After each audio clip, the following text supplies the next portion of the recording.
जी, अगला सवाल कराची डिफेंस से है, नाम नहीं लिखा। खैर, इनका सवाल है कि आपा जी, हमने पिछले साल 5 बकरों की कुर्बानी की, उनमें से एक पूरा बकरा मैं डीप फ्रीज़र की तह में रखकर भूल गई और उस पर बर्फ़ की तह जम गई। अब जबकि इस बकरा ईद पर साफ़ सुथराई की घर से चारों फ्रीज़र्स को बंद करके धुलवाया गया तो एक की तह में से पूरा सालिम बकरा बरामद हो गया।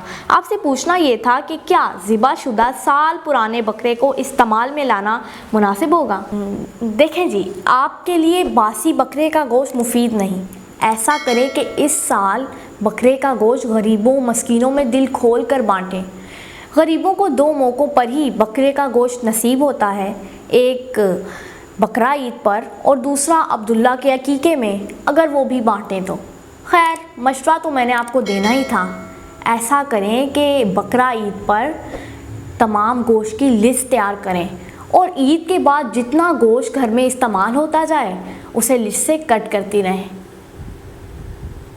कैसा मशवरा दिया मैंने? वाकई मशवरे तो आप बहुत अच्छे देती हैं। अच्छा, ये अगला सवाल इंस्टाग्राम पर किसी बाजी मासूमा ने पूछा है।